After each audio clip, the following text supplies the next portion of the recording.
Bonjour tout le monde, bienvenue sur la cour des geeks. Bonjour Joe. Salut Brian. Comment ça va aujourd'hui? Ça va, écoute, comme un lundi. Comme un lundi. Comme un retour du MCU, j'ai envie de dire. Comme un retour. Commencement de la phase 4. Il était temps. Avec cette fois une série quoi, pour commencer une phase. Ouais. Première série Marvel WandaVision. vraiment associée au MCU. WandaVision, oui. Ah, série qui m'avait pas hypé au départ de l'action. Je me suis dit, qu'est-ce que c'est que cette daubasse là la première image qu'on avait vue à la D23, Oui, ça ça m'avait te laissé donnait de pas glace. envie. Non, ça m'avait laissé de glace. J'ai dit, ça va être nul. J'aimais pas le fait. Je comprenais pas où il voulait arriver. Parce que Vision il était mort. Je comprenais pas où ça allait en fait. Puis les bandes annonces sont arrivées. On a expliqué un peu le pitch. Je me suis dit, ah pourquoi pas. Puis c'est frais en fait. T'arrives. Oui. C'est différent. Visuellement, ça ressemblait aux comics de Tom King sur Vision, où Vision part vivre avec sa famille de robots dans un petit quartier, quoi. Et oui, bah visuellement, c'est un peu inspiré de ça, quoi. Ça et les deux premiers épisodes sont inspirés des vieilles séries I Love Lucy des années 50 et Ma soeur sa bien-aimée des années 60, quoi. Oui, voilà. On va faire 10 ans. Je parierais pour un petit Happy Days pour le prochain coup, genre 70, tu vois. Et donc là, on retrouve WandaVision, qui sont deux personnages très importants du MCU, quand même, hein. Vision qui est là depuis le tout début, hein, l'acteur faisait la voix il faisait Jarvis, quoi, de l'intelligence artificielle de Tony Stark. Et puis c'est son évolution de toute façon. Pour se matérialiser dans Avenger 2, quoi, en Vision. Puis après, on lui connaît le parcours qu'il a maintenant. Et Wanda, qui est arrivée dans Avenger 2 en tant que super vilaine, quoi, des enfants modifiés par Hydra avec son fier Pietro. Et après, ils étaient alliés à Ultron. Et après, ils sont dissociés d'Ultron, quoi, pour rejoindre les Avengers. Ils ont été un peu bernés, c'est pas ça. Ils avaient un bon fond, c'est pas des. Oui, mais ils en voulaient un peu à vilains. Stark. Et après, donc, ils ont rejoint les Avengers. Pietro est décédé et Wanda est restée. D'ailleurs, tout le monde avait toujours un peu à Stark. Oui, c'est un peu le centre de tout. C'est un peu le con du. On a eu Mysterio dernièrement. Et donc après, il y a eu les Civil War, Vision et Wanda se sont rapprochés jusqu'à vivre un peu reclus de tout ça, jusqu'à Infinity War. Et là, Vision est décédé, quoi. Paix à son âme. Paix à ses circuits. Il a laissé une veuve, quoi. Une veuve effarouchée. Donc oui, elle s'était fait snapper dans Infinity War et elle était revenue dans Endgame. Elle est revenue vénère. Vénère, vraiment. C'est là que tu voyais toute sa puissance, quoi. Parce que au fur et à mesure des films, elle contrôlait aussi son immense pouvoir. Parce que c'est elle qui est. C'est elle la plus puissante du game. La plus puissante, oui, avec peut-être Captain Marvel et puis. Et Vision qui était plus ou moins cheatée dans Ultron. Oui. Et je trouve qu'on l'a trop rabaissé dans les autres. Tu sais, ils ont pas réussi à faire un juste milieu. Alors moi, Vision c'est quelqu'un de puissant. Le gars il est vraiment puissant, c'est un espèce de On l'a Superman. mis limite un dieu dans Ultron. Et après on l'a fait revenir une daube. Mais les gars, ils peuvent pas gérer le truc comme il faut, quoi.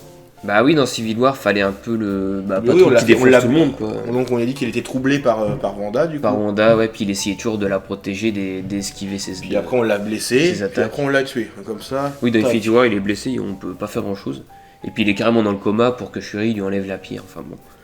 Donc très beau parcours de ces personnages-là, voilà. Donc j'étais content de les retrouver, moi, personnellement. Oui, puis la proposition était sympathique, et moi j'aime beaucoup les séries de l'époque.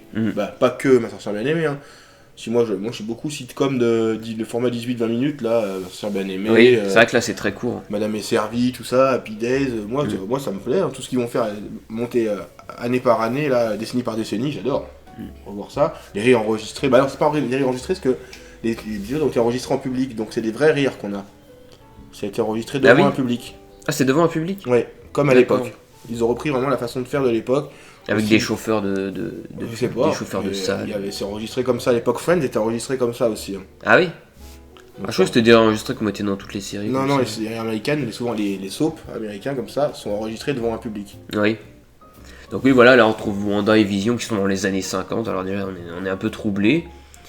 Dans les années 50, avec les vêtements, l'ambiance qui va avec, voilà. Et ça a l'air, tu sais, joyeux, mais il y a un fond très dramatique, on le sent. Hein, oui, ça reste... C'est drôle. Ils viennent de se marier. Il y a des petits indices qui font voir que... En fait, ça passe de... Tu dis, c'est complètement rire de l'époque, et en fait, tu sens que c'est vraiment dramatique, l'histoire, au final. On a Vision qui travaille, il sait pas trop ce qu'il fait. Ils se sont mariés, ils savent pas ce qui s'est passé pendant leur mariage, ils savent pas quelle date c'est. Ils savent qu'ils se sont mariés, ils ont pas d'alliance. Ils ont pas de souvenir en fait. Il y a plein de choses qui vont pas. Et on sent qu'elle modifie quand ça va pas, elle arrive à remodifier tout ça. Oui. Et c'est comme donc c'est elle qui. C'est de consciemment ou inconsciemment, ou quelqu'un la manipule, mais il y a quelque chose qui se passe. Ça va être beaucoup sur la théorie pour savoir vraiment ce qui va se passer après. Je pense qu'on saura ça que dans les derniers, voire les deux derniers. Pour l'instant, ça va être Je pense que c'est 9 épisodes de prévu. Je crois que dans à mon avis, les 6-7 premiers, ça sera ça. Il y aura toujours 2-3 trucs qui feront qu'on verra que ça bug, mais ce sera toujours un épisode avec un début, une fin, une petite histoire drôle de chaque épisode. Donc, je pense qu'on va le voir avec leurs enfants, bébés, puis après ils seront plus grands, puis ados, tu vois. Et puis je pense qu'une fois qu'on sera dans les séries des années 2000, tu vois, par exemple, je pense que ça va rejoindre la réalité, et là ça va complètement vriller, quoi. Donc on parle de l'épisode 1 là. Bah vite fait, ouais. Vite fait, on va revenir sur les deux parce qu'ils sont assez courts. Donc oui, ça se passe dans les années 50. C'est vraiment une trame à l'époque. Lui il travaille, il a invité son patron. C'est les clichés. Il s'en rappelle plus. À la cuisine, lui il va au boulot. Il travaille dans un bureau. Et puis il y a les petits quiproquos parce qu'ils se sont trompés de date du coup. Donc oui, il y a un cœur, ils savent pas ce que c'est. Et là l'épisode est drôle, moi ça m'a fait rire. Et là où c'est intéressant, c'est tous les petits détails qui ramènent à la réalité de maintenant. Comme quand ça bug ou quand on donne pas tout, mais on sent, et à un moment donné dans le repas, on sent qu'elle revient à la réalité et qu'elle la modifie justement. Oui, c'est assez bizarre, on sait pas trop. Et le deuxième là-dessus est encore pire, je trouve, au niveau de... Et leur pouvoir, c'est un peu bizarre parce que Wanda, elle fait apparaître des choses. Enfin, c'est un peu la sorcière bien aimée, voilà. Alors que normalement, c'est des champs de force. C'est pas ça du tout son pouvoir. Mais bon, là, on l'a mis un peu dans cette époque. On voit justement que c'est qu'elle est pas dans la réalité. Faut se dire un peu comme une sorcière. Comme une sorcière. C'est la sorcière, oui, de toute façon. Mais elle a pas ces pouvoirs là, quoi. Là, on lui a mis ça. Pour moi, alors, on peut faire des petites théories, hein, comme là, on sait pas trop ce qui va se passer après. Pour moi, elle s'est mise dans un état second. Où elle peut contrôler les esprits, elle se les fait à elle-même pour moi. Est-ce que quelqu'un la manipule ou il y a quelqu'un autour d'elle qui essaie de la sauver et ils n'arrivent pas à pénétrer dans sa réalité. Alors qu'elle-même s'est mise dans un état comme ça. Pour moi, c'est ça. Elle a modifié tous les gens qui sont. C'est que des chercheurs, un truc comme ça, les gens qu'on croise. Ça se trouve, dans les épisodes, on verra tous ceux qu'on a vus au fur et à mesure des séries qui étaient en fait des gens qui travaillaient pour. Je crois que c'est le Swarm, parce qu'on voit on voit le logo, je crois. Et donc pour moi c'est pas le vrai Vision du coup qui est dans par contre, de ce que je t'avais déjà dit, j'espère que le vrai Vision reviendra, vu que c'est pas quelqu'un de réel. Quand on voit les bandes annonces, on peut le refaire, j'ai pas envie que à la fin de la saison, il est vraiment mort, point. Ça serait nul. Ah oui, à la fin, oui. On gaspillerait vraiment un personnage important de Marvel. J'aimerais bien que ça... Non, c'est un android, il reviendra. Je sais pas, est-ce qu'ils vont passer tous les clichés des comics de Vision et Wanda à travers cette petite série, pour voir tout, pour essayer de ramener, tiens, cet épisode-là, ça fait penser à telle série de comics, tiens, ça aussi, et à la fin, il est mort, voilà. Oui. Suivant, ça pourrait... Et donc épisode 2, c'est un épisode un peu pareil, quoi, c'est leur quotidien. Ce qui est très bizarre aussi, c'est que la maison, elle a changé, il y a les mêmes voisins. Il y a une génération il y a une époque, c'est 10 ans plus tard, quand tu vois, c'est 50, c'est 60, les tenues ont évolué. Mais on voit que c'est plus tout la même maison, là c'est une maison à étage. Il y a un escalier, la porte c'est pas pareil, donc c'est bizarre tout ça. Et il y a le fait aussi qu'elle tombe enceinte en un claquement de doigts. Ouais, voilà, c'est agrémenté de petites pubs, qui sont souvent drôles. Et on a cette petite dose de rouge qu'on retrouve un peu partout. Et ces couleurs, toutes les couleurs, d'ailleurs à la fin de l'épisode, la couleur arrive, on sent que l'épisode d'après est en couleur. Oui. Que du rouge, alors on a le petit grille-pain qui va clignoter, on va avoir un hélicoptère rouge, du sang. Est-ce que c'est un appel de quelqu'un? Est-ce que c'est quelqu'un qui envoie un signe à Wanda? On sait pas. Je sais pas. Pour moi c'est ça, pour moi c'est quelque chose qui essaierait de la ramener à la réalité. Je sais pas du tout. Là ça nous laisse... En fait c'est ça qui est intéressant. Et là, la série, c'est une série qu'on aurait bien voulu watcher. Oui.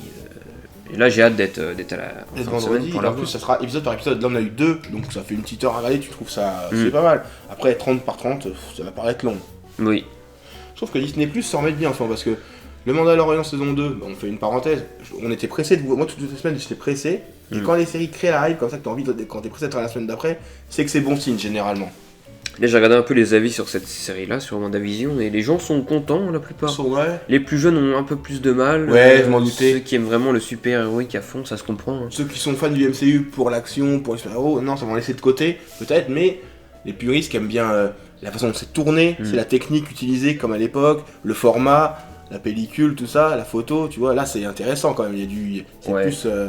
on sent qu'il y a une idée, quoi. Après, faut aimer les films un peu, comme on dit, mindfuck, quoi, les films de David Lynch, où tu sais, c'est dans l'esprit, c'est dans le subconscient, des fois, la vision qu'on voit, c'est pas ce qui se passe vraiment. Ça, agrémenté de retour en arrière des séries rétro, quoi. Oui, voilà. Donc c'est un drôle de micmac, tout ça, et... Mais c'est audacieux, c'est agréable. Par contre, il y a des gens qui, moi, clairement, je connais beaucoup de gens qui croient vraiment, c'est quoi cette merde, tu vois, directement... eux, tu vois Marvel, t'imagines tout de suite la démesure. Marvel. Les gens qui vont avec leur popcorn voir Avenger, là, tu vas. Là, non. Ça va pas être Là, pour non. eux, vraiment. Et puis là, il faut réfléchir un peu, tu vois. Ça se trouve, il va falloir, deux ou trois visionnages des derniers épisodes pour dire non, mais attends, j'ai loupé quelque chose là. Même si ça va, tu comprends facilement. Je pense qu'il y a 2 lectures. C'est moins pire qu'un film de Denis Villeneuve. Tu peux le regarder comme une petite sitcom drôle, en fait, et si tu fais pas trop attention au truc. Et tu peux regarder ça en creusant le cerveau, tu vois. Mais ça a l'air moins bourrage de crâne que Tenet, quoi, qui a l'air complètement. Là, je pense pas que ce soit la même proposition. Oui, c'est pas pareil. Sur la fin. Parce que là, cette série-là sert à teaser la future phase 4, en fait, Doctor Strange 2. Puis ça se veut pas compliqué, quoi, dans le truc.